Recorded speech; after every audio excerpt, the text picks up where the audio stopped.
안녕하세요. 네, 반갑습니다. 오늘 볼 내용은 524쪽에 임대차부터 그 뒷부분 특별법까지 내용들을 보고요. 524쪽입니다.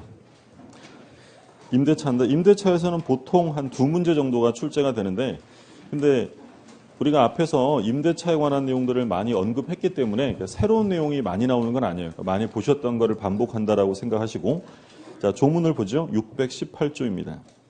임대차는 당사자 1방이 상대방에게 목적물을 사용 수익하게 할 것을 약정하고 상대방이 이에 대하여 차임 지급할 것을 약정함으로써 그 효력이 생긴다. 그러니까 뭐만 하면 효력이 생기는 거예요? 약정. 그러니까 이건 요물계약이 아니라 낙성계약이죠. 그래서 525쪽에 맨 첫째 줄에 마지막에 줄거두세요. 뭐라고 되어 있냐면 낙성 쌍무 유상 분료식 계약이다 라고 되어 있고, 자, 법적 성질인데요.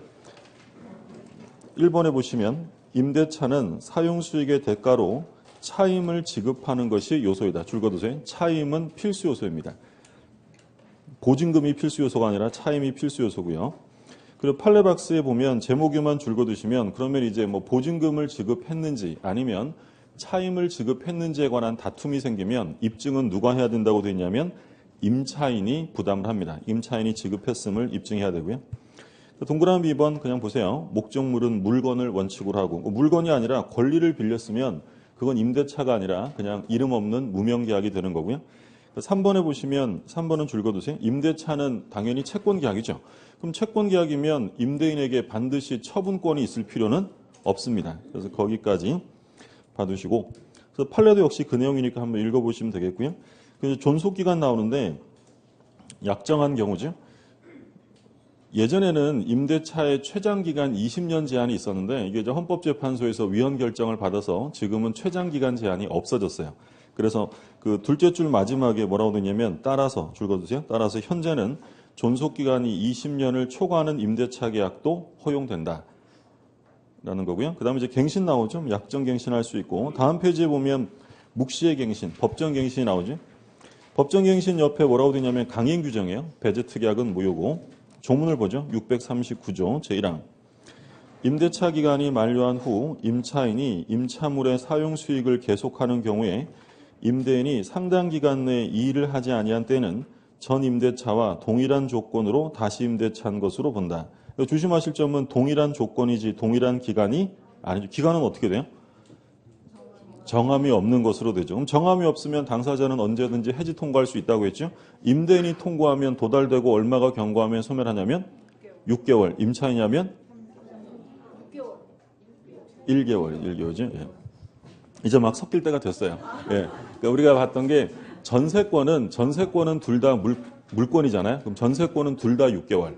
임대차는 임대인이냐면 6개월, 임차인이냐면 1개월. 이제 막 3자가 나오잖아요. 이 3자는 이제 좀 이따가 특별법 할 때 나오고, 민법에는 3개월 없어요. 그러니까 갑이을한테 임대차를 해줍니다. 근데 임대차 기간이 이제 만료가 되는데 얘가 만료 후에도 사용하는데 별다른 이의를 제기하지 않았다면 임대차는 소멸되는 게 아니라 갱신되어진다. 근데 갱신되는 모습은 전 임대차와 종전 임대차와 동일한 조건으로 인정하는 것이지 동일한 기간으로 인정되는 게 아니다. 그럼 기간은 어떻게 된다고 했냐면 기간은 정함이 없는 것으로 봐요. 그럼 정함이 없으면 당사자는 언제든지 해지를 통과할 수 있는데 임대인이 통과하면 도달되고 얼마요? 6개월이 경과하면 소멸하고요. 임차인이 통과하면 도달되고 1개월이 경과하면 소멸한다. 이게 이제 민법상의 임대차고, 만약에 이게 임대차가 아니라 전세권이다. 그럼 전세권은 이거 물권이에요, 채권이에요?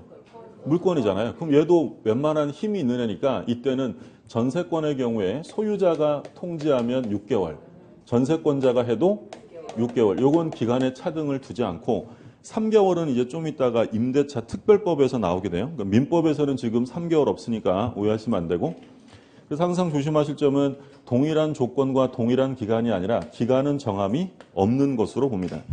자, 계속 보죠. 2항을 보세요. 2항. 전항의 경우에 전 임대차에 대하여 제3자가 제공한 담보는 기간 만료로 인하여 소멸한다. 그러니까 제3자가 담보를 제공한 경우가 있다. 그러니까 예를 들어서 갑이랑 을이랑 임대차 계약을 하는데요.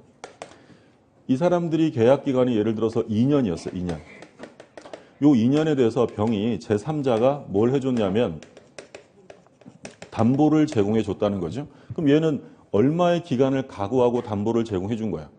2년. 2년은 내가 각오하겠다라는 건데, 근데 문제는 이것이 어떻게 됐냐면 법정갱신, 묵시의 갱신이 돼버린 거예요. 그러면 얘가 생각했던 것보다 기간이 늘어나니까 누가 피해 볼 수 있는 거예요? 병이. 그래서 제3자가 제공한 담보는 묵시의 갱신이 되면 어떻게 된다고요? 소멸되어진다. 근데 이제 우리 판례는 여기서 제3자가 제공한 담보라는 것은 저당권이나 질권, 기타 보증을 말하는 것이지 보증금 반환 채권이 들어가는 것은 아니다라는 거예요. 무슨 얘기냐면 이 담보에 보증금이 들어갈 수 없다는 건 제3자가 대신 보증금을 내줄 수도 있잖아요. 그럼 제3자가 대신 보증금을 내줬을 때 법정갱신 되면 얘는 보증금 달라고 할 수 있다는 거예요, 없다는 거예요? 없다는 거예요. 없다. 그러니까 얘가 대신 무슨 저당을 잡혀주거나 뭐 질권을 설정했으면 그거 이제 없앨 수 있는 건데 이 담보에 뭐가 들어갈 수는 없다고요. 보증금이 들어갈 수는 없으니까 제3자가 보증금 대신 내줬을 때 법정갱신되면 돌려달라고 할 수 없다는 거예요. 오늘 많이 늦어질 것 같아요. 분위기가. 교재 보세요. 니은의 넷째 줄부터 볼게요. 넷째 줄 마지막에 임대인이 해지 통고하면 임차인이 받은 날로부터 얼마예요? 6월. 임차인이 해지 통고를 하면 임대인이 받은 날로부터 1월. 그렇죠? 6월, 1월이고. 그리고 지금 말씀드린 게 디귿이에요. 임대차에 대하여 제3자가 제공한 담보는 전 임대차 기간 만료로 인하여 소멸한다. 누가 제공한 담보에? 제3자. 만약에 당사자가 제공한 담보면 소멸하지 않아요. 제3자가 해준 건 소멸하고, 다만 여기서 말하는 담보라 함은 질권, 저당권, 그 밖의 보증 등을 가리키는 것으로 보아야 하고 건물의 보증금 채권까지 포함되는 개념이라고 해석할 수 없다. 보증금은 소멸한다는 거야, 안 한다는 거야? 소멸하지 않는다. 보증금을 빼달라고 할 수는 없다는 거고요. 그 다음에 이제 오른쪽에 임대인의 권리 의무가 나오는데 임대인이 뭐 제일 중요한 권리는 뭐겠어요? 차임 받아야죠. 차임 지급 청구권이고 니은에 보면 차임 증액을 청구할 수 있다. 그럼 뭐 경제 사정의 변동이 있으면 차임 증액을 해달라라고 요구할 수 있고요. 그러면 차임 증액을 금지하는 특약을 할 수 있느냐? 차임 증액을 금지하면 임대인에게 불리해요? 임차인에게 불리해요? 임대인에게 불리하죠. 증액을 못하게 하는 거니까. 그건 할 수 있어요. 근데 만약에 차임 감액을 금지하면 누구에게 불리합니까? 임차인. 그건 무효예요. 차임 감액 금지 특약은 무효인데 그 B번에 보면 B번에 차임 부증액 특약은 유효하나 임대차 계약에 있어서 부증액 특약이 있더라도 그 약정 후 특약을 그대로 유지시키는 것이 신의 측에 반한다고 인정될 정도의 사정 변경이 있다고 보이는 경우에는 형평의 원칙상 임대인에게 증액 청구를 인정해야 한다. 그러니까 차임 증액 금지 특약을 할 수 있다는 거죠. 그러면 차임 증액 금지 특약을 했다면 증액을 하면 돼야 안 돼요? 원래는 안 되는 거죠. 증액을 금지하기로 특약을 했으니까. 그런데 지금 보시는 것처럼 경제사정의 변동이 심해서 이때 증액을 금지하는 것이 신의 측에 반할 정도가 된다면 그 정도의 사정 변경이 생겼다면 부증액 특약에도 불구하고 증액을 청구할 수 있다라는 게 지금 그 판례예요. 그러니까 만약에 지문에 차임 부증액 특약이 있는 경우에는 언제나 증액은 금지된다라고 하면 언제나 아니라는 거였죠. 사정 변경이 심한 경우에는 증액이 허용될 수 있는 것이고 그러면 증액 청구는 또는 감액 청구권은 형성권이죠. 그럼 법원이 판결을 하게 되면 증감의 효력이 발생하는 시기는 법원의 판결 시에요, 청구 시에요? 청구 시죠, 그렇죠? 예. 다 했던 거 다 까먹었네요. 예. 이거는 그 임대차에서뿐만 아니라 지상권에서는 뭐가 나오냐면 지료증감 청구권. 전세권에서는 뭐가 나와요? 전세금 증감 청구권. 임대차에서는 차임 증감 청구권이 나와요. 이건 전부 다 똑같이 다 형성권이기 때문에 법원이 결정을 하면 청구시로 소급하여 효력이 발생한다. 10번에 그 얘기가 나와요. 읽어보세요. 다 보셨던 거니까. 임대인이 저한테 와가지고요. 차임을 올려달래요. 그럼 제가 요즘 어려워 죽겠는데 뭘 또 올려요? 나 못 올려. 이러면 다툼이 생길 거 아니에요? 그럼 어디 가겠어요? 법원에 가요. 근데 법원이 뭐라고 결정을 했냐면 임대인의 증액 청구는 상당한 이유가 있다라고 임대인 승소가 났어요. 그러면 승소 시부터 증액의 효과가 생기는 거예요. 저한테 청구했을 때부터요. 청구했을 때부터. 왜냐하면 증액 청구권은 청구권이 아니라 뭐라고요? 형성권이기 때문에 그때부터 효력이 바로 발생이 된다는 거죠. 그 다음에 법정저당권 나오는데 이건 제목에만 줄거두세요. 제목에만. 이런 게 있다는 것만 아시면 돼요. 뭐라고 되냐면 조문에 토지 임대인이 변제기를 경과한 최후 2년의 차임 채권에 의하여 그 지상에 있는 임차인 소유 건물을 압류한 때는 저당권과 동일한 효력이 있다. 그러니까 이제 갑이라는 사람이 토지 소유자고 을이 토지를 임차해서 여기다 건물을 지어서 쓰고 있어요. 근데 얘가 그러면 당연히 토지에 대한 차임을 내야 되는데 얼마 이상 안 냈냐면 2년 이상 차임을 내지 않았다는 거예요. 그러면 이 토지 소유자는 이 건물을 압류할 수 있는데 압류하면 뭐랑 똑같은 효력이 생긴다고요? 저당권의 효력이 생긴다. 이걸 뭐라고 부르냐면 법정저당권이라고 하는 거예요. 그럼 우리가 공부했던 저당권이라는 것은 법정담보예요? 약정담보예요? 저당권은 법정담보예요? 약정담보예요? 약정담보고 우리가 공부한 것 중에 법정담보는 뭐밖에 없냐면 유치권. 유치권밖에 없었잖아요. 유치권은 계약으로 인한 게 아니라 법률로 만들어지는 건데 그럼 저당권은 원래 약정담보 물건인데 지금 민법 649조에서는 이러이러한 경우에는 저당권의 효력이 있는 것으로 본다라고 법이 정했다는 거예요. 그럼 이건 등기해야 돼요? 등기 안 해도 저당권자예요? 등기 안 해도. 법이 정하는 거니까 등기를 요하지 않는다라는 거죠. 그래서 뭐 이 세부적인 내용보다는 원래 저당권은 약정담보 물건인데 임대차 편에 가면 법정저당권이 존재한다라는 거 하나 확인해 두시고 그럼 만약에 임대인이 임대차와 관련된 채무에 의해서 임차인의 동산을 압류했어요. 부동산이 아니라 동산을 압류하면 뭐가 설정된 것으로 볼까요? 질권. 그럼 그건 무슨 질권이라고 할까요? 법정질권. 그게 이제 다음 페이지에 B번에 법정질권 이렇게 제목이 나와 있죠. 제목만 보세요. 내용 안 봐도 돼요. 그래서 원래 저당권과 질권은 약정담보인데 법률에 의해서 인정되는 경우가 있다라는 점 보시고 그 다음에 이제 임대인의 의무가 나오는데 뭐 가장 기본적인 의무는 인도해줘야 되고요. 그 다음에 이제 니은에 사용수익하게 할 의무에 별표해 두세요. 별표. 623조. 임대인은 목적물을 임차인에게 인도하고 계약 존속 중 그 사용 수익에 필요한 상태를 유지하게 할 의무를 부담한다. 그러니까 임대차에서는 수선 유지 의무가 누구한테 있는 거냐면 임대인에게 있어요. 그러니까 임대인에게 있기 때문에 임차인은 유익비뿐만 아니라 뭐도 청구할 수 있냐면 필요비 청구가 가능해지는 거죠. 근데 수선 유지 의무가 임대인에게 있지만 사용에 방해되지 않는 사소한 수선 유지는 누가 해야 되냐면 임차인이니까. 전부 다 해주는 건 아니고 사소한 건 임차인이 하는 거예요. 그러면 안 사소한 건 당연히 임대인이 해줘야 돼. 근데 이건 강행 규정이 아니에요. 그러면 임대인과 임차인의 특약으로 사소하지 않은 수선 유지 의무도 누구에게 전가시킬 수 있냐면 임차인에게 부담시켜도 돼요. 그런데 절대로 부담시키면 안 되는 게 있는데 그건 대규모 수선이에요. 그러니까 대수선은 반드시 누가 해줘야 되냐면 임대인이 해야 되고요. 만약에 임차인에게 부담시키는 특약을 하면 그 특약이 무효가 됩니다. 그 528쪽에 A번 보세요. A번. 임차 목적물에 파손 또는 장애가 생기더라도 그것이 별 비용을 들이지 않고 손쉽게 고칠 수 있는 사소한 것이어서 임차인의 사용 수익을 방해할 정도가 아니다. 그러면 누가 하는 거라고요? 임차인. 그래서 임대인은 수선 의무를 부담하지 않습니다. 근데 B번에 둘째 줄 마지막에 줄거두세요. 특약에 의하여 임대인의 수선 의무를 면하거나 임차인이 그 수선 의무를 부담하게 되는 것은 통상 생길 수 있는 파손의 수선 등 소규모 수선에 한한다 할 것이고 대파손의 수리, 건물 주요 구성 부분에 대한 대수선, 기본적 설비 교체와 같은 뭐라고 되세요? 대규모 수선 동그라미 해두세요. 대규모 수선은 이에 포함되지 않고 여전히 임대인이 수선 의무를 부담한다. 그래서 대수선은 반드시 누가 해줘야 되냐면 임대인. 그러면 임대인은 임차인의 도난을 방지하고 안전을 배려할 보호 의무가 있어요, 없어요? 그런 것까지는 없죠. 임대인이 무슨 보디가드도 아니고 임차인의 안전배려 의무는 없잖아요. 그런데 일반 임대차가 아니라 특수 임대차, 공중 접객업, 여관, 호텔 이런 경우에는 당연히 고객의 안전을 배려할 보호 의무까지 부담을 해야 한다는 게 판례. 오른쪽에 10번.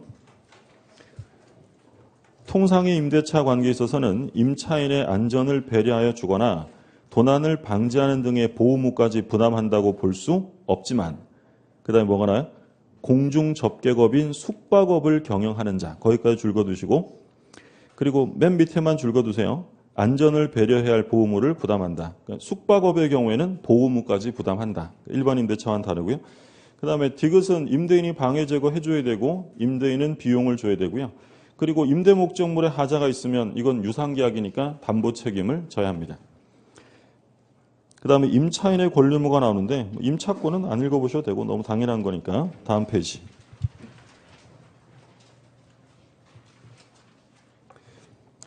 임대차에서 시험에 제일 많이 나오는 건 기본적으로 임대차의 효력인데요. 임대차의 효력은 임대인의 권리, 임대인의 의무, 그리고 임차인의 권리와 임차인의 의무. 지금 이 네 가지가 나오는 거예요. 우리가 지금 뭐 봤냐면 임대인의 권리랑 의무를 봤죠. 그러면 임차인 권리 의무가 이제 차례로 나올 텐데 이 네 개 중에 어느 게 시험에 제일 많이 나올까요?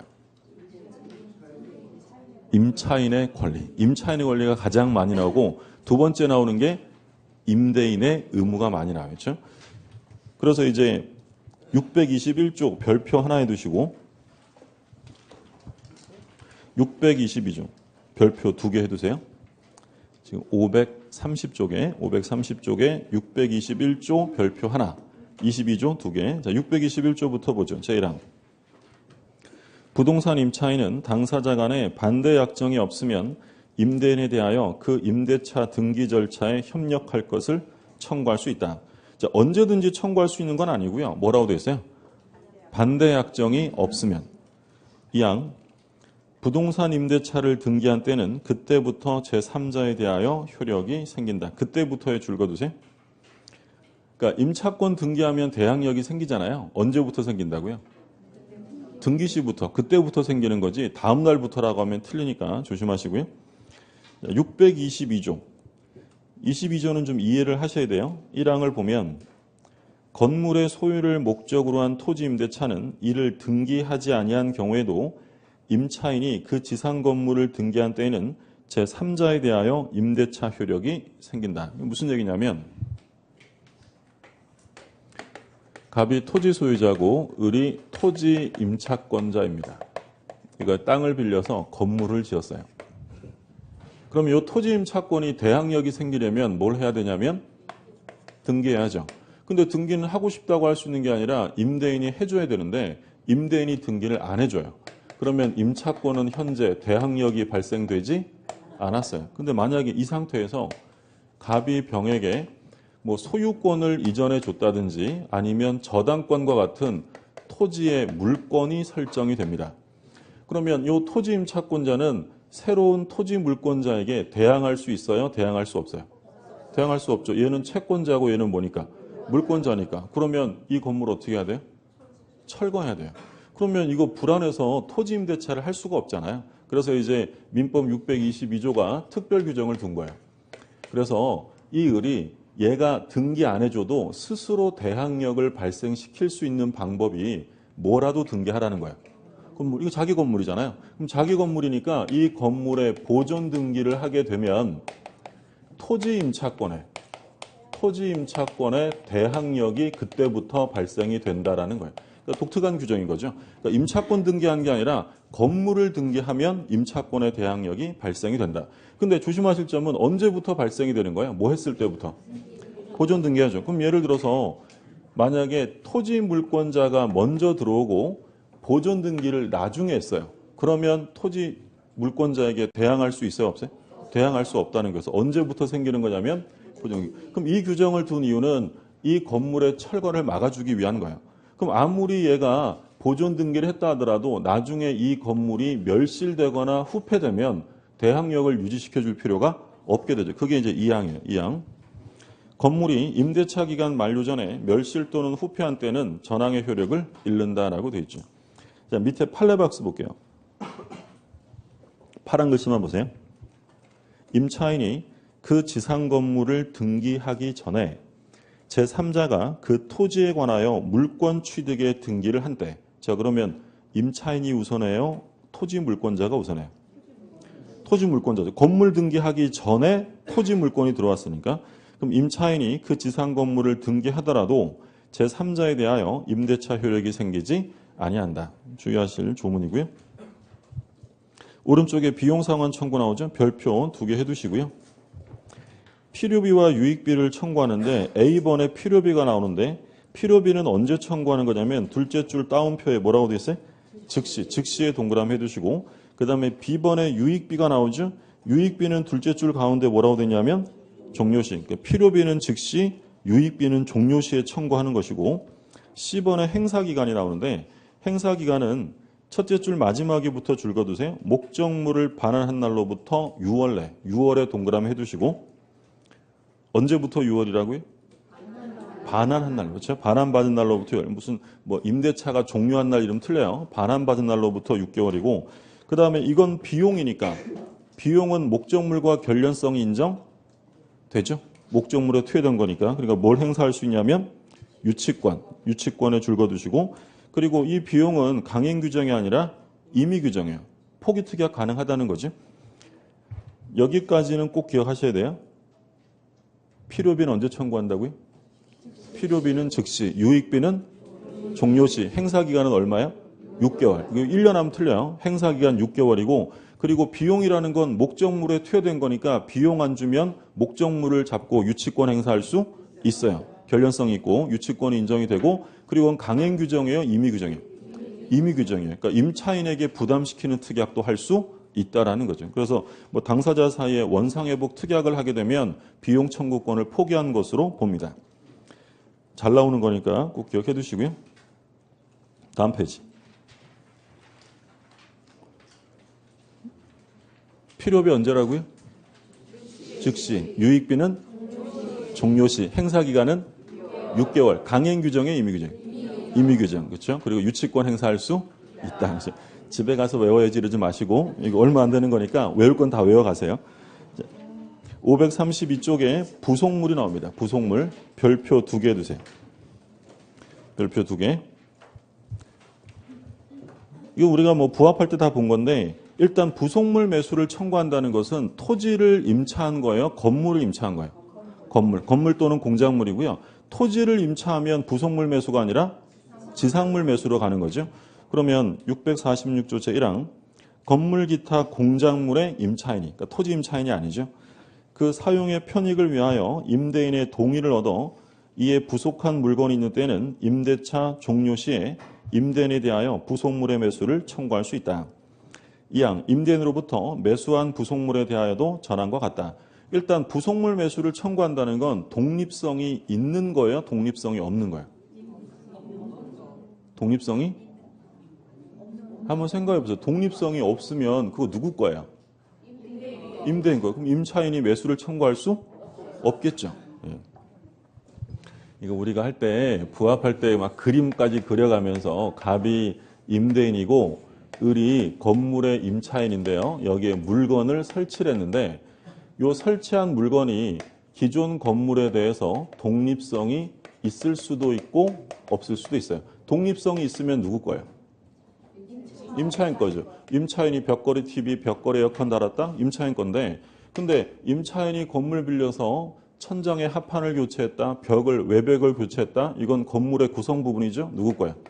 임대인. 그럼 만약에 이 건물에 A라는 사람이 돈 빌려주고 갑에게 돈 빌려주고 저당권을 설정을 했어요. 그러면 이 저당권의 효력이 임차인이 설치한 독립한 부분에 미쳐요? 미치지 않아요? 안 미치죠. 이건 지금 부합된 게 아니라 누구 거니까? 임차인 거죠. 근데 아무리 임차인이 설치했어도 독립성이 없으면 건물에 부합이 된 거죠. 그럼 저당권의 효력이 미친다라고 했고요. 그러면 이건 임차인 거니까 임대인한테 끝나고 나갈 때 뭘 청구할 수 있다고 했냐면 부속물 매수를 청구할 수 있다고 했고 독립성이 없으면 이미 임대인 건데 매수 청구란 말이 나올 수가 없잖아요. 그럼 이때는 무슨 문제가 된다고 했어요? 비용의 문제가 된다. 유익비 주세요라고 유익비 상환을 청구한다라고 했죠. 그래서 부속물 매수를 청구한다는 건 전제 조건이 반드시 독립성이 있어요. 독립성이 없으면 부속물 매수란 말이 나올 수 없어요. 근데 임차인이 아무거나 붙여놓고 다 사달라고 하면 안 되니까 부속물 매수에 대한 제한이 있었잖아요. 요건 임대인의 동의를 얻어서 설치하거나 또는 임대인으로부터 매수한 경우에 한해서만 부속물 매수 청구가 인정된다라고 했죠. 그러면 요건 임차인을 위해 둔 것으로 이것은 강행 규정에 해당이 됩니다. 강행 규정이고요. 그리고 언제 청구하는 거냐면 임대차 종료 시, 존속 중에 하는 거 아니고, 자, 교재 한번 볼게요. 그 A번에 첫째 줄 가운데 강행 규정에 동그라미 해두시고요. 그리고 그 포기 특약은 원칙적으로 무효죠. 그 다음에 B번에 매수 청구권은 임대차가 뭐라고 했어요? 종료에 동그라미 해두세요. 다음에 들고두시고 다만 판례는 임대차 계약에 임차인의 채무 불이행으로 인하여 해지된 경우에는 임차인은 부속물 매수 청구할 수 없습니다. 그리고 이제 부속물 매수를 청구하려면 이 부속물 자체가 건물의 객관적 편익에 제공이 돼야 되는 것이지 임차인이 자기의 영업을 위해 특수한 설치를 한 경우에는 부속물 매수의 대상이 될 수 없습니다. 그게 이제 C번에 나와 있는데 뭐 상식적인 거니까 참고로 보시고 그 다음에 이제 토지 임차인의 지상물 매수. 그러니까 건물 공작물 임차인은 뭐가 나요? 부속물 매수. 건물을 빌리면 부속물. 그럼 건물 전세권에서는 뭐였어요? 건물 전세권. 지상물에 부속물에. 부속물이죠. 그러면 토지를 빌려 쓰는 지상권하고 토지 임차권하고 토지 전세권은 전부 다 부속물 매수가 아니라 지상물 매수로 가는 거예요. 별표 3개 해두세요.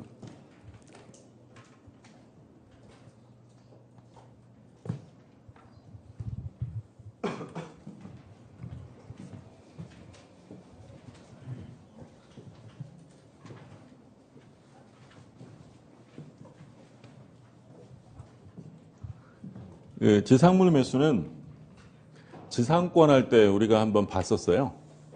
근데 이제 그때 뭐라고 했냐면 이 지상권에서 지상물 매수를 공부하면서 이 똑같은 내용이 토지 임대차 가면 나온다고 했고 토지 임대차 가면 판례를 자세하게 볼 거다라고 있었어요. 기억나세요? 예, 지금부터 자세하게 봅니다. 을이 토지를 임차해서 건물을 지었습니다. 근데 토지 임대차 기간이 만료가 됐는데 지상물이 아직도 현존하고 있다. 그러면 을이 돈 써서 지었는데 투하한 자본이 남아있다는 거죠. 그러면 투하 자본 회수 시간이 더 필요하니까 일단 뭘 청구한다고 했냐면 계약 갱신, 시간을 좀 더 달라라고 청구할 수 있어요. 그러면 갱신 청구하면 소유자는 응해야 돼요? 거절할 수 있어요? 거절할 수 있죠. 그러니까 만약에 질문에 계약 갱신을 청구하면 그 즉시 계약은 갱신되어진다라고 하면 틀려요. 승낙이 있어야 됩니다. 그럼 거절당하면 이제 을이 갑에게 뭘 청구하냐면 그렇죠. 아저씨가 이거 사세요라고 지상물, 건물 매수를 청구할 수 있다. 근데 갱신 청구권과 달리 지상물 매수 청구권은 그 성질이 뭐가 되냐면 형성권이에요. 형성권. 그러면 형성권이기 때문에 을이 갑에게 매수를 청구하면 갑의 승낙이 있어야 돼요? 필요 없는 거예요? 필요 없어요. 그렇죠? 그러니까 만약에 지문에서 을이 갑에게 지상물 매수를 청구하면 갑의 승낙이 있으면 바로 매매유사계약이 성립한다라고 하면 틀려요. 승낙 필요 없고 그 즉시 바로 성립하게 돼요. 그럼 을이 갑한테 이거 사세요 이랬더니 갑이 그거 나한테 가치가 없는 거라서 안 사. 또는 이거 미등기 무허가라서 안 사라는 이유로 거절할 수 있느냐? 거절할 수 없어요. 사람은 사는 거예요. 뭐니까? 형성권이니까 거절할 수 없어. 그럼 바꾸서 얘기하면 이 경우에 가치 유무가 매수 청구의 대상을 그 가리는 판별 기준이 되는 거 아니고요. 그리고 매수 청구권은 반드시 적법한 건물에만 인정되는 거예요. 미등기 무허가도 다 인정이 돼요. 다 인정이 돼요. 그러면 이제 갑은 을에게 목적물의 시가를 제공하고 을은 갑에게 목적물을 인도하고 필요한 등기 서류 등을 교부해야 되는데 그러면 이 둘은 당연히 무슨 관계겠어요? 매매 계약을 한 거니까 동시이행 관계가 되죠. 동시에 이행을 해야 한다.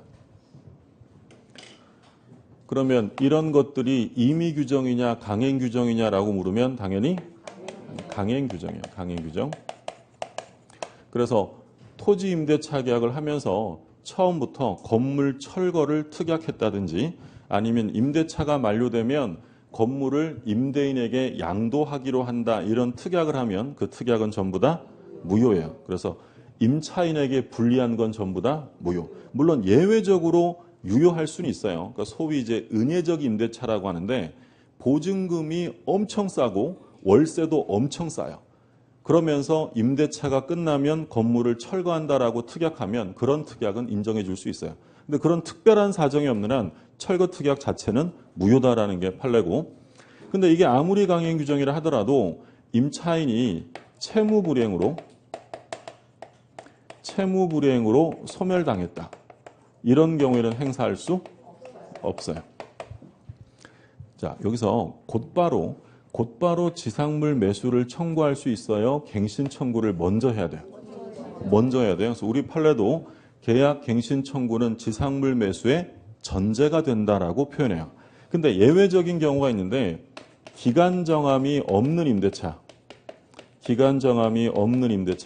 그럼 아까 우리 얘기한 것처럼 당사자는 언제든지 해지 통고할 수 있죠?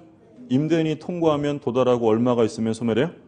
6개월. 임차인이냐면 1개월. 아까 봤던 거죠?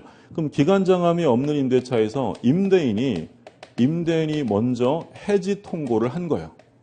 그러면 이 경우에는 갱신 청구를 할까요? 필요 없을까요? 필요 없죠. 임대인이 먼저 해지 통고했는데 거기 가가지고 좀 연장 이런 말 할 필요 없잖아요. 그러니까 이런 경우에는 바로 매수를 청구할 수 있어요. 그러니까 이런 특별한 사정이 없으면 뭐부터 시작하라고요? 갱신 청구를 먼저 해야 한다라는 게 판례 입장이고, 그러면 을이 갑에게 지상물 매수를 청구하려면 이 지상물이 임대인의 동의를 얻어서 지은 것이어야 하느냐? 그럴 필요 없어요. 좀 전에 임대인의 동의를 얻어서라고 하는 건 어디서 나왔죠? 부속물 매수예요. 그러니까 부속물 매수는 임대인의 동의를 얻었거나 임대인에게 매수한 경우에만 가능하지만 지상물 매수는 그런 제한이 없어요. 자기가 토지 임대차에서 지은 거면 얼마든지 매수를 청구할 수 있다.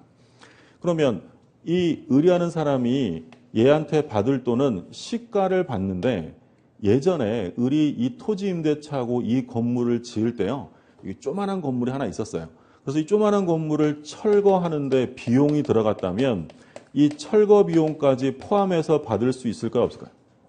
이건 안 돼요. 철거 비용은 들어가지 않아요. 그러니까 지금 이 청구 당시에 목적물의 시가만 받으면 되지 옛날에 들어갔던 철거 비용까지 달라고 할 수는 없다라는 게 판례 입장이고요. 자, 그리고 이 건물에 A라는 저당권이 달려 있었어요. 그러면 저당권 또는 근저당권 달려있는 건물에 대한 지상물 매수를 청구할 수 있느냐? 청구할 수 있죠. 저당 달렸다고 못 파는 거 아니잖아요. 그래서 저당권, 근저당권이 달린 것도 당연히 매수 청구의 대상이 된다라는 게 판례 입장이고요. 근데 만약에 이 근저당권이 예를 들어 최고액이 1억이에요. 최고액이 1억. 이 건물값이 시가로 예를 들어 2억이었대요. 매매 가격이 얼마냐? 일단 사실관계 이해되셨어요? 그러니까 지금 건물이 시가가 2억인데 여기에 을이 돈 빌리고 A에게 저당을 잡혔는데 그게 이제 최고액, 근저당 최고액이 1억이라는 거예요. 그러면 이때 이 을과 갑 사이에 지상물 매매 계약이 성립이 되면 이 대금이 얼마냐라고 물으면 얼마냐면 2억이에요. 그러니까 1억으로 줄이는 것이 아니다라는 게 판례예요. 그러니까 무슨 얘기냐면 갑의 입장에서는 이 근저당권을 말소해 주지 않으면 1억 원에 대한 대금 지급을 거절할 수 있는 것이지 대금 자체가 1억 원으로 감축되는 것이 아니다라는 게 판례고 이 판례도 역시 다른 시험에서 출제가 됐어요. 무슨 말씀인지 아시겠죠? 대금이 줄어드는 건 아니다라는 거예요. 그리고 제3자 토지 위에 걸쳐서 건립되는 경우가 있는데요. 그러니까 예를 들어서 갑이라는 사람이 임대인이고 을이 토지의 임차인이에요. 토지 임차인. 건물을 이렇게 지었는데 여기까지는 임대인 땅이고요. 여기는 제3자 땅이에요. 이걸 지금 뭐라고 표현한 거냐면 제3자 토지에 걸쳐서 건립되었다라는 거죠. 그러면 을이 갑에게 지상물 매수를 청구할 때 제3자 토지 위에 있는 부분에 매수 청구할 수 있느냐? 안 된다라는 게 판례. 누구 땅이니까? 제3자 땅이지 임대인 땅이 아니잖아요. 그러면 뭐만 할 수 있다는 거예요? 임대인 토지 위에 있는 것만 할 수 있는데 이것도 전부 되는 것이 아니라 이게 독립성이 있어야 돼요. 독립성이 있어서 구분 건물이 될 수 있는 것만 매수를 청구할 수 있다라는 게 판례 입장이고, 판례가 좀 많이 나오죠? 예, 더 나옵니다. 예. 얘가 대항력을 갖춘 토지 임차인이에요. 대항력을 갖춘 토지 임차인인데 토지 소유자가 갑에서 예를 들어 병으로 바뀌었다. 그러면 대항력 있는 임차인은 새로운 토지 소유자에게 지상물 매수를 청구할 수 있느냐? 할 수 있죠. 대항력이 있으니까 새로운 토지 소유자에게도 지상물 매수를 청구할 수 있다라고 보는 거고요. 그리고 이제 원래 지상물 매수를 청구하려면 당연히 건물의 소유자가 하는 것이겠죠. 근데 여기서 이제 최근 판례 중에서 을이 A한테 임차권과 건물을 같이 팔았는데 얘가 아직 건물 등기는 하지 않았어요. 그럼 돈 내고 샀는데 등기 안 했다. 얘 뭐야? 미등기 매수인이죠. 그럼 미등기 매수인도 지상물 매수를 청구할 수 있느냐? 얘도 매수 청구할 수 있다라는 거죠. 왜냐하면 법률상으로 소유자는 아니지만 매수 청구할 수 있는 법률상 사실상의 처분 권한이 있잖아요. 미등기 매수인도 할 수 있다. 그러면 토지 임대차가 끝났어요. 끝났는데 갑이 을한테 야 건물 철거해라고 청구합니다. 그러면 을은 당연히 매수해줘라고 청구해야 되는데 얘가 그 말을 안 해요. 그럼 법원은 직권조사 해줄까요? 안 해줄까요? 안 해줘요. 우리 시험 공부하는 것 중에 직권조사하는 거 뭐 있었죠? 제척기간. 주장하지 않으면 직권조사 안 해줘. 그럼 결국 누가 승소할까요? 갑이. 그럼 법원은 뭐라고 판결하냐면 을은 건물을 철거하고 토지를 인도하라라고 판결해요. 그러니까 이 을은 소송 제기하는 동안 아무런 이의제기나 주장을 하지 않고 그냥 멍하고 있었던 거예요. 그래서 결국 집니다. 그래서 이제 철거 집행에 들어가려고 했더니 그때서야 좀 사줘라고 하는 거예요. 사줘야 돼요? 철거해야 돼요? 사줘야 돼요. 예, 그래서 이제 우리 판례는 지상물 매수 청구권은 철거 판결 전까지 행사해야 되는 게 아니라 철거 집행 전까지 반소를 제기하면 된다라는 게 판례 입장이고요. 자, 교재 한번 볼게요.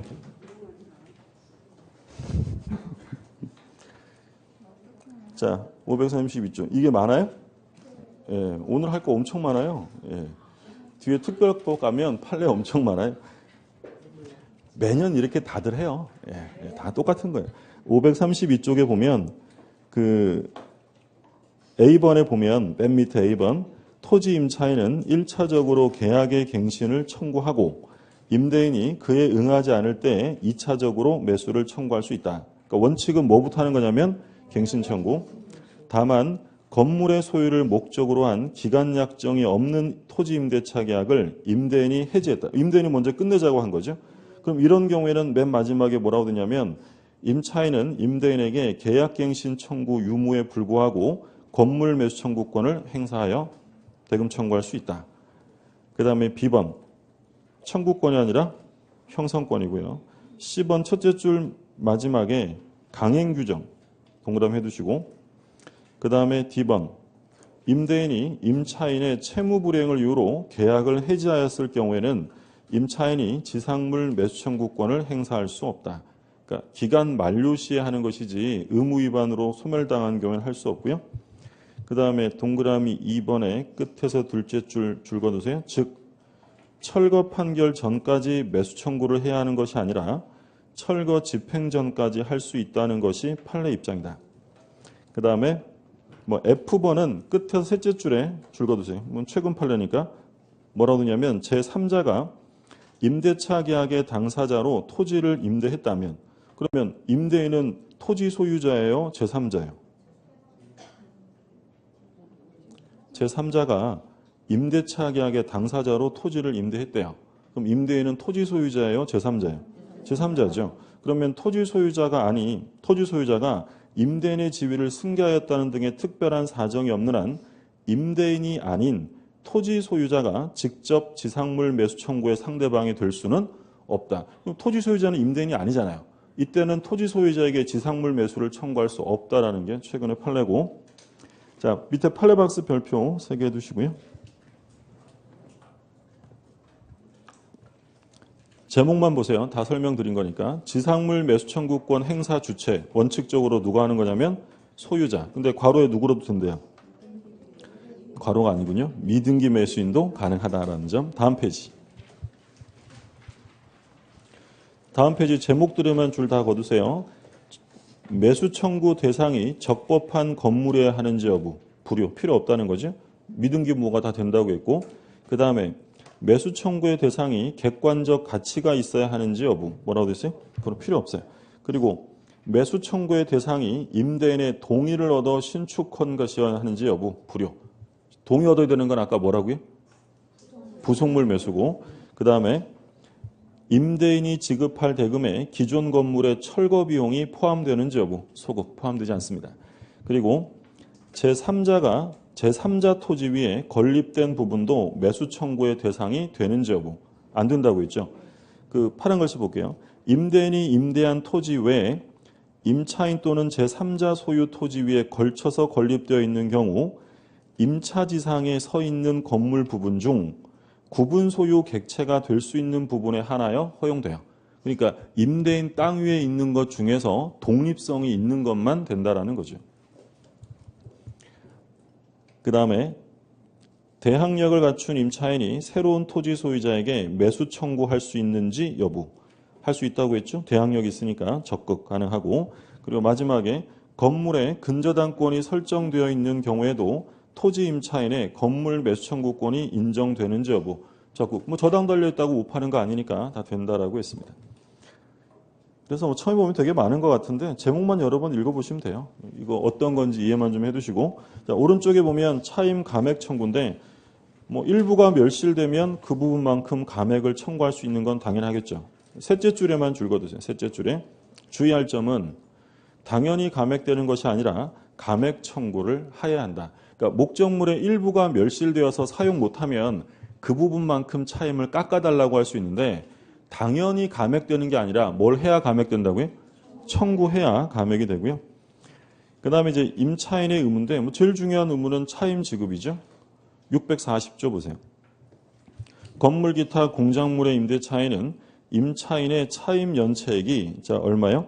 2기. 2기의 차임액에 달하는 때예요. 달하는 때. 그러니까 연속된 2기를 말하는 게 아니라 누적분이 2기에 해당되면 그때는 해지할 수 있다라는 거죠. 그러니까 예를 들어서 1월, 2월, 3월인데 우리 임차인이 1월 달에 차임 안 내고 2월 달엔 냈고 3월 달에는 안 냈어요. 해지할 수 있어요? 없어요? 해지할 수 있다. 그리고 월 차임이 얼마냐면 100만 원이야. 100만 원. 근데 얘가 12월 달에 50만 원 안 내고 1월 달에 50만 원, 2월 달에 50만 원, 3월 달에 50만 원씩 계속 반씩 안 냈어요. 해지할 수 있어요? 없어요? 있죠. 이익이면 200만 원이죠. 그러면 누적분이 200만 원에 달하게 되면 해지할 수 있다라는 취지의 규정이고, 요거 1기로 단축시키면 돼야 안 돼요? 안 되죠. 누구한테 불리해지니까? 임차인한테 불리한 건 안 되고. 그래서 그 536쪽에 A번의 끝에서 넷째 줄에 줄 거두세요. 연속하여 2기를 연체하는 것은 아니며 연체액이 2기에 달하기만 하면 해지권이 발생한다. 되어 있고, 자, 차임 지급 시기는 원칙적으로 후급이에요. 후급. 참고사항으로 보세요. 임의 규정이고, 그리고 이제 보관 의무가 나오죠. 보관 의무는 누구한테 있겠어요? 임차물의 보관 의무는 임대차면 임대차 목적물의 보관 의무는 누구한테 있겠어요? 당연히 임차인이 점유하니까. 그럼 만약에 임차물이 화재로 소실되어서 못 돌려주게 생겼어요. 그러면 손해배상을 받기 위해서 임대인이 임차인의 잘못을 입증해야 되는지, 아니면 임차인이 손해배상 책임을 면하기 위해서 선관주 의무를 다했다는 걸 임차인이 입증해야 되는지가 문제인데 그럼 누가 입증해야 한다는 거예요? 임차인. 왜냐하면 보관 의무가 누구에게 있으니까? 임차인. 그게 이제 오른쪽에 판례로 나와 있어요. 그 판례 박스에 별표 하나 해두세요. 537쪽에 파란 글씨 보면 임대인의 임대차 목적물 반환 의무가 이행불능이 된 경우 임차인이 그 이행불능으로 인한 손해배상 책임을 면하려면 그 이행불능이 임차인의 귀책 사유로 말미암은 것이 아님을 입증할 책임이 있고 누가 입증하라고요? 임차인이. 자, 근데 작년에 변경된 판례가 나왔는데 그러니까 예를 들어서 이게 갑이라는 사람이 소유자고 을이 임차인이에요. 그러니까 을이 지금 2층 중에서 1계층을 사용하고 있었는데 여기서 불이 난 거예요. 불이 났는데 이게 다 불가분적으로 연결되어 있어서 어디까지 탔냐면 2층까지 다 탄 거예요. 그러면 문제는 일단 요 1층 임차 부분에 대한 손해배상 책임과 관련해서 입증 책임은 누구한테 있다고요? 임차인이 입증해야 돼요. 그러면 요 부분 임차 목적물 이외 부분에 대해서 화재 손해배상에 대한 입증을 누가 할 것이냐. 그러니까 원래는 종전 판례는 뭐였냐면 이 부분까지도 누가 다 입증해야 한다고 했냐면 임차인이 해야 한다고 했는데 그 판례가 폐기되고 판례가 바뀌었어요. 이 부분에 대해서는 손해배상 받으려면 임대인이 임차인의 귀책 사유를 입증해야 한다라는 게 판례예요. 이해되셨어요? 예. 네. 그 밑에 판례, 변경 판례인데 그 줄거진 거 보세요. 줄거진 거. 임차 외 건물 부분이 구조상 불가분의 일체를 이루는 관계에 있는 부분이라 하더라도 맨 밑에 줄거진 거 임대인이 주장 증명하여야 한다. 누가 해야 한다고요? 임대인. 그래서 화살표에 줄거두세요. 이런 경우에도 임차인에게 입증 책임이 있다는 종전 판례를 변경한 사례. 일단 전원합의체 판결로 나온 거니까 조심하셔야 돼요. 그리고 뭐 가장 최근의 판결이니까. 그러니까 원래는 누가 해야 한다고요? 임차인. 그런데 임차한 부분 이외에 대한 손해배상과 관련해서는 누가 입증해야 되냐면 임대인이 해야 한다라는 거예요. 다음 페이지. 양도와 전대. 629조. 일단 별표 3개 두세요. 629조 제1항. 임차인은 임대인의 동의 없이 그 권리를 양도하거나 임차물을 전대하지 못한다. 그러니까 임차권을 양도 전대할 때는 임대인 동의를 얻어야 되고요. 만약에 동의 없이 양도 전대하면 임대인은 계약을 뭐 할 수 있냐면 해지할 수 있다. 그런데 632조 전 3조의 규정은 건물 임차인이 그 건물의 소부분을 타인에게 사용케 하는 경우에는 적용하지 않는다. 그러니까 원래 임대인의 동의를 얻지 않으면 해지 사유가 되는데 동의를 얻지 않았다 하더라도 해지 못하는 경우 두 가지가 있어요. 지금 첫 번째가 나왔죠. 얼만큼을 사용케 한 경우. 소부분. 임차인인 제가 방 한 칸 친구 좀 쓰게 하는 거 그것까지는 동의 얻을 필요 없다는 거예요. 그리고 두 번째는 배신 행위가 아니라는 특별한 사정이 있는 경우에 오른쪽에 니은의 예외가 있어요. 예외. A번에 보시면 건물의 임차인이 건물에 뭐라고 되어 있어요? 소부분에 동그라미 되세요. 소부분을 사용케 하는 경우고 그리고 B번에 둘째 줄 마지막 둘째 줄 가운데부터 줄 거두세요. 임차인의 당해 행위가 임대인에 대한 배신적 행위라고 인정할 수 없는 특별한 사정이 있는 경우 그때는 해지할 수 없다. 그 밑에 나오는 게 이제 가구점 판례인데 남편이 임차권자인데 아내랑 함께 가구점을 운영하다가 남편이 아내에게 임차권을 양도한 거예요. 그럼 남편이 아내에게 양도했다면 그 사람이 그 사람이니까 이건 임대인에 대한 배신이라고 볼 수 없다는 거예요. 두 가지죠. 첫 번째는 뭐예요? 소부분. 두 번째는 배신이 아닌 경우. 그 대표적인 판례로 가구점 판례. 남편이 아내에게 임차권을 양도한 사건.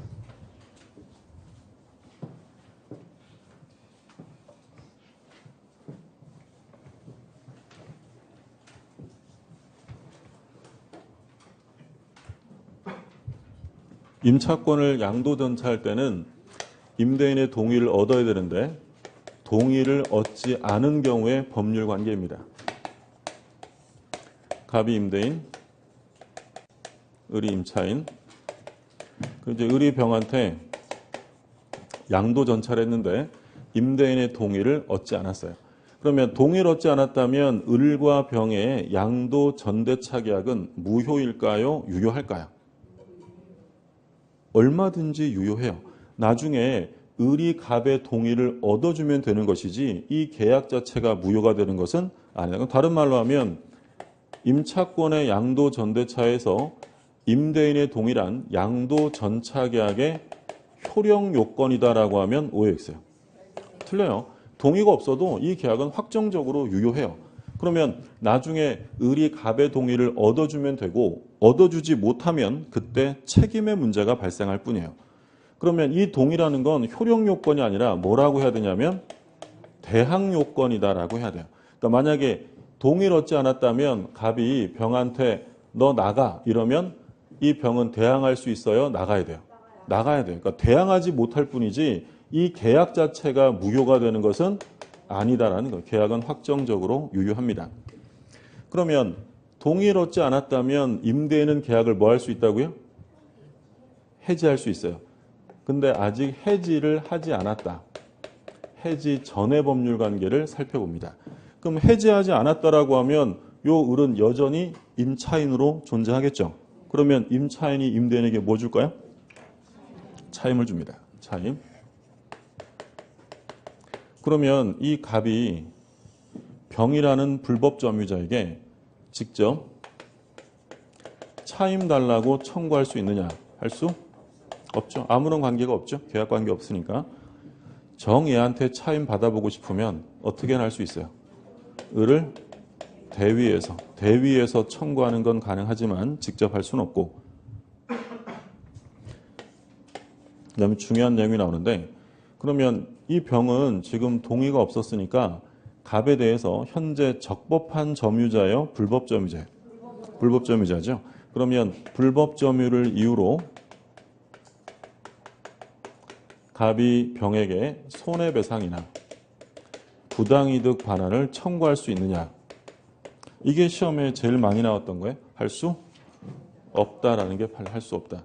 왜 할 수 없냐면 지금 이 병이 불법 점유함으로써 갑이 입는 손해액은 이 부동산의 차임 상당액이에요. 지료 상당액에 손해가 생기잖아요. 근데 그걸 지금 누가 주고 있어요? 을이 주고 있죠. 그럼 얘는 지금 현재 아무런 손해가 발생되지 않아요. 그래서 임대차가 존속하고 있는 동안에는 불법 점유를 이유로 한 손해배상이나 부당이득을 청구할 수 없어요. 그럼 언제 돼야 할 수 있다는 거야?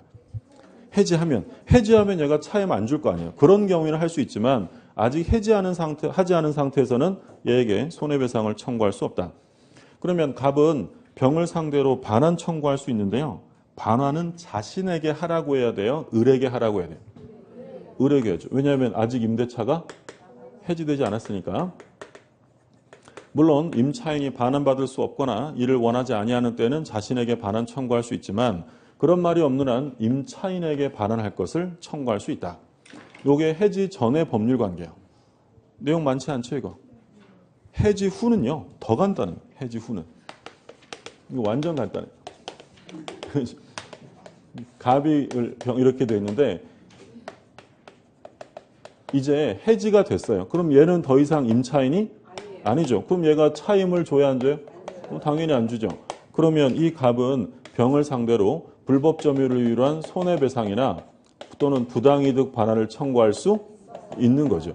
그리고 반환 청구는 을에게 하라고 해야 돼요? 자신에게 하라고 해야 돼요? 자신에게 반환하라고 청구하는 거죠. 해지는 굉장히 간단하고 그래서 시험은 해지 후보다는 해지 전을 많이 물어봐요. 특히 요 손해배상에 관한 문제 꼭 염두에 두시고 그러면 동의를 얻은 경우 일단 교재 잠깐 보고 갈까요? 그 539쪽에 맨 밑에 가운데 부분에 줄 거두세요. 임대인의 동의는 양도 전대의 유효 요건은 아니고 무슨 요건이에요? 대항 요건. 그러니까 동의 없어도 계약은 유효하다는 거죠. 그 다음에 2번에 동의 없는 양도 전대인데 그 동그라미 기역을 보세요. 동그라미 기역. 둘째 줄에 따라서 이렇게 시작하죠. 따라서 임대인은 소유권에 기하여 임차물을 반환할 것을 청구할 수 있다. 다만 임대인이 임차인과의 계약을 해지하기 전에는 직접 점유자, 임차인이 직접 점유자죠. 직접 점유자인 임차인에게 반환할 것을 청구할 수 있고 해지한 후에는 직접 자신에게 반환할 것을 청구할 수 있다. 그리고 니은에 보면 니은의 별표 2개 해두세요.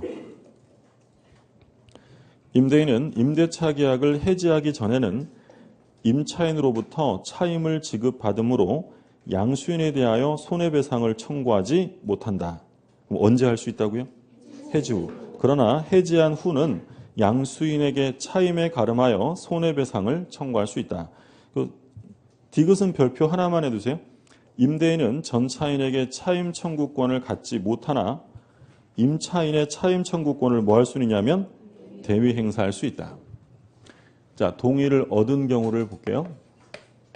갑이 임대인, 을이 임차인인데 동의를 얻어서 병한테 전대차를 해주었다. 그러면 원칙적으로 병은 권리 의무 관계가 갑이랑 생겨요, 을하고 생기는 거예요. 동의를 얻어 전대차라면 병은 권리 의무가 갑하고 생겨요, 을하고 생겨요. 우리 전전세 공부할 때 전세권자가 전전세 설정해주면 전전세권자는 원설정자와 권리 의무 관계가 있어요? 전세권자하고 있어요. 그렇죠. 얘랑 계약했지 얘랑 계약한 거 아니잖아요. 그러니까 원래 갑과 병 사이에는 아무런 권리 의무 관계가 없는 게 원칙이에요. 그런데 우리 민법에서는 임대인을 보호하기 위해서 어떤 규정을 뒀냐면 전차인은 임대인에게 직접 의무를 부담해야 한다라고 규정해요. 그러니까 원래 얘랑 관계가 없는데 직접 의무를 부담하라. 왜 직접 부담해야 되냐면 어디에 나와 있다고요? 법률에. 교재 볼게요. 630조 보세요. 541쪽에 630조 제1항. 임차인이 임대인의 동의를 얻어 임차물을 전대한 때에는 전차인은 직접 임대인에 대하여 의무를 부담한다. 법률이 지금 뭐라고 되냐면 직접 부담하라고 규정한 거예요. 그러니까 권리 주장은 못해도 의무 부담하라는 거예요. 이 경우에 전차인은 전대인에 대한 차임의 지급으로서 임대인에게 대항하지 못한다. 그러니까 지금 뒤에 뭐라고 되냐면 이 갑이 병이라는 사람에게 차임을 청구하면 거절할 수 있다는 거예요? 주라는 거예요? 주라는 거예요. 얘가 권리 주장하면 의무를 직접 부담해야 되기 때문에 차임 청구에 대해서 얘는 대항할 수 없다. 그래서 우리 판례가 뭐라고 하냐면 변제기 전에 그러니까 요 임차인은 이제 다른 말로 하면 뭐라고 부르겠어요? 전대차를 해줬으니까 전대인이라고 하겠죠? 전대인, 전차인이 되는 거고 변제기 전에 전대인에게 또는 임차인에게 차임을 지급했다면 이거 가지고 임대인에게 뭐 할 수 없다고요? 대항할 수 없다. 조문 다시 볼게요. 630조 1항 둘째 줄에 이 경우에 전차인은 전대인에 대한 차임의 지급으로서 임대인에게 대항하지 못한다. 그러면 지금 법조문에 나와 있는 거랑 제가 적은 거랑 약간의 차이가 있는데 어떤 말이 더 들어가 있어요? 이 말이 더 들어가 있어요. 이게 판례 입장이에요. 그러니까 모든 차임에 대해서 대항할 수 없다는 게 아니라 언제 준 것만 변제기 전에 준 것만 대항할 수 없다. 그럼 변제기에 지급한 건 대항할 수 있다라는 거예요. 예를 들어서 이 을과 병이 계약을 할 때요. 매달 15일 날 차임을 주기로 했어요. 그러면 약속한 15일 날 병이 을에게 차임을 지급하는 건 당연히 정당한 일이잖아요. 근데 이 갑이라는 사람이 병한테 와서 언제 했냐면 예를 들어서 15일 날 와서 차임을 달라고 해요. 그런데 이 병이 뭐라고 하냐면 나 어제 14일 날 을 줬어 라고 대항할 수 있어요? 없어요? 15일이 차임 지급일인데 얘가 나 어저께 을 줘서 너한테 못 줘 라고 할 수 있어요? 없어요? 없다는 거예요. 언제 한 건 안 된다. 이제 만약에 이게 가능하면 달라고 할 때마다 맨날 나 어제 얘 줬는데 이럴 수 있기 때문에 모든 차임을 다 대항할 수 없는 게 아니라 언제 준 것만 변제기 전에 지급한 경우에는 대항할 수 없다. 그럼 예를 들어서 얘가 16일 날 차임 달라고 하면 얘가 나 15일 날 을 줬어. 이렇게 대항할 수 있어요, 없어요? 그건 알 수 있다는 거죠. 15일이면 변제기니까. 그러나 변제기 전에 준 거 가지고는 대항할 수 없다. 이해되셨어요? 예. 그냥 수험상으로만 보는 거예요. 실제는요. 실제에서는 갑이 누구한테 차임 받겠어요? 얘한테 받으면 되지 굳이 얘한테 와서 이럴 필요 없잖아요. 실제로는 뭐 이런 일이 많이 생기진 않지만 근데 우리 판례가 이 사례에서 이런 얘기를 하고 있다는 점 봐두시고, 그리고 이 전대차라는 건 임대차로부터 나온 거기 때문에 임대차가 소멸하면 전대차도 당연히 소멸해요. 근데 이제 전차인을 위해서 어떤 규정을 뒀냐면 갑과 을이 합의로 종료했다. 합의로 종료한 경우에는 전차권이 소멸되지 않습니다. 중요한 말은 뭐예요? 합의. 그러니까 예를 들어서 을이 차임을 안 내는 바람에 이기 이상 지체하는 바람에 해지가 됐어요. 전차권은 존속해요, 소멸해요? 당연히 소멸해요. 기간 만료로 소멸되었다? 전차권도 소멸인데 그런 이유가 없이 둘이 합의로 종료시켰다면 병의 전차권은 소멸되지 않는다라고 전차인을 위한 보호 규정을 뒀고요. 그리고 이 전차인이 건물의 전차인, 건물 공작물의 전차인일 수도 있고 토지의 전차인일 수도 있는데 건물의 전차인이면 일정 요건하에 부속물 매수를 청구할 수 있어요. 토지 전차인이면 뭐겠어요? 지상물 매수를 청구하는데 근데 부속물 매수를 청구하려면 아까 아무거나 막 붙여놓고 사달라고 하면 안 된다 그랬죠. 동의를 얻거나 매수한 경우. 그럼 누구 동의를 얻었어야 될까요? 갑일까요? 을일까요? 소유자의 동의를 얻어야 돼요. 교재 보죠. 541쪽에 니은에 줄 거두세요. 니은. 임대인과 전차인 사이에 임대차 관계는 없지만 민법은 임대인 보호를 위하여 전차인은 직접 임대인에 대하여 의무를 부담한다고 규정합니다.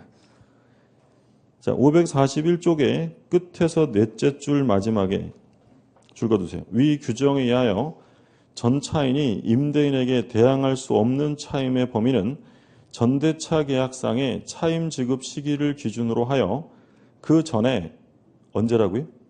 그 전에 전대인에게 지급한 차임에 한정되고 그 이후에 지급한 차임으로는 임대인에게 대항할 수 있다. 그러니까 이행기 전에 준 것만 대항할 수 없는 거예요. 다음 페이지. 631조 별표해 주세요. 631조. 임차인이 임대인의 동의를 얻어 임차물을 전대한 경우에는 임대인과 임차인의 합의로 계약을 종료한 때에도 전차인의 권리는 소멸하지 않는다. 중요한 말은 뭐라고요? 합의 종료예요. 합의 종료. 그리고 644조는 제목만 줄거두세요. 전차인의 임대 청구, 매수 청구. 그리고 647조는 전차인의 부속물 매수. 그러니까 이 전차인들도 부속물 매수와 지상물 매수가 인정이 되는데 주의하실 점은 만약에 이 사례를 설명해 놓고 동의 없이 전차한 경우에 이 병이라는 사람이 갑에게 지상물 매수나 부속물 매수를 청구할 수 있다라고 하면 오해했어요. 그건 절대 안 돼요. 이거는 불법점이잖아요. 그럼 전차인이 지상물 매수나 부속물 매수를 구한다는 건 언제만? 동의를 얻었을 때고요. 동의 없으면 그런 건 행사할 수 없고, 그 542쪽에 그 638조를 한번 보세요. 638조 1항을 보면 임대차 계약이 해지의 통고로 인하여 종료된 경우에 그 임대물이 적법하게 전대되었을 때에는 임대인은 전차인에 대하여 그 사유를 통지하지 아니하면 해지로서 전차인에게 대항하지 못한다. 어디 찾으셨어요? 그러니까 542쪽에 638조 1항을 본 거예요. 무슨 얘기냐면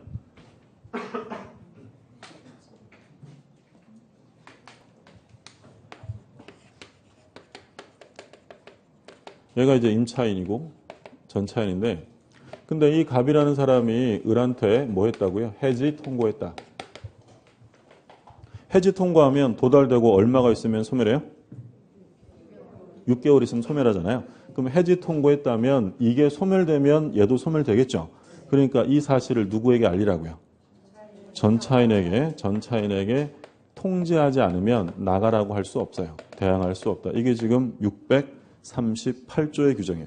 근데 여기서 문제가 생긴 건 뭐냐면 요 임차인이 차임을 2기 이상 내지 않았다.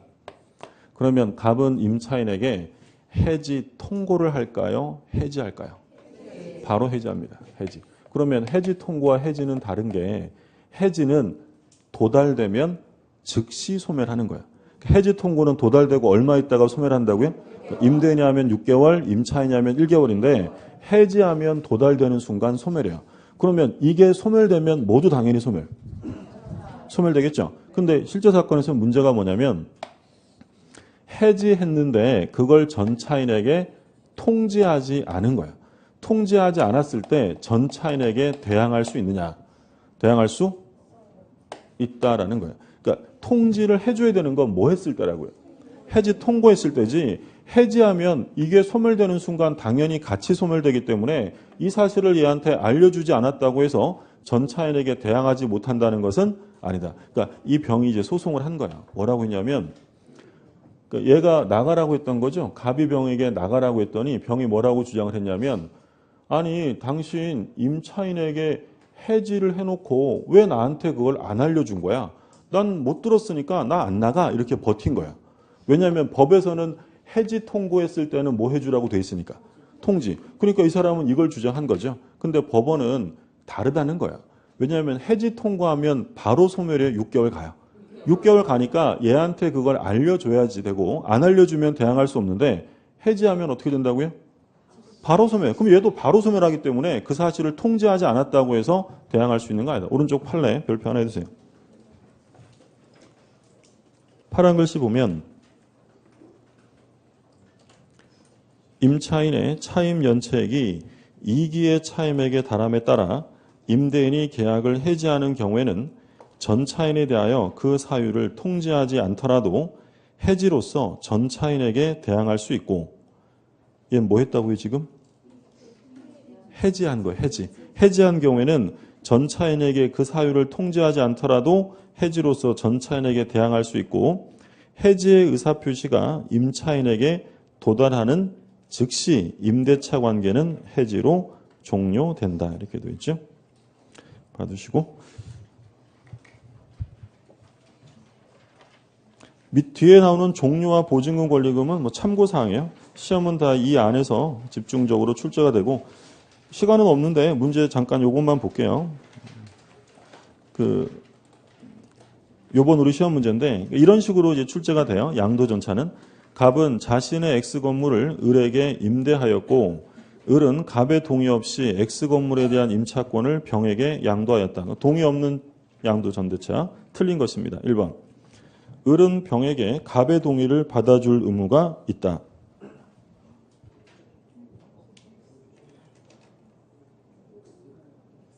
지금 이 그림에서 동의 없이 지금 양도 전차했다는 거죠. 문제 한번 질문 한번 읽어보세요. 뭐라고 되어 있어요?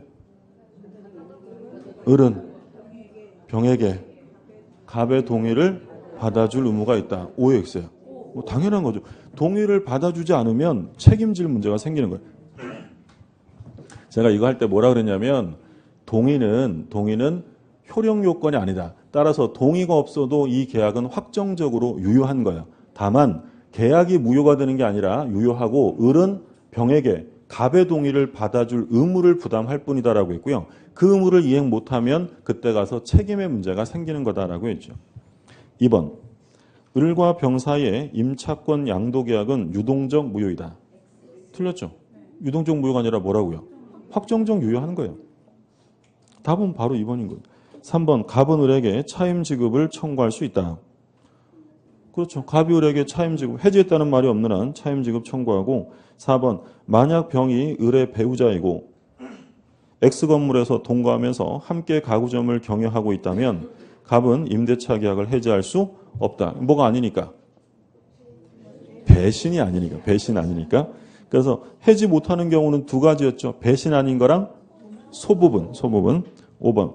만약 을이 갑의 동의를 받아 임차권을 병에게 양도하였다면 이미 발생된 을의 연체 차임 채무는 특이하게 없는 한 병에게 이전되지 않는다. 임차권을 양수했는데 종전 임차인이 연체한 차임을 양수인이 다 부담할 필요는 없는 거죠. 자, 쉬었다가 특별법 들어가죠.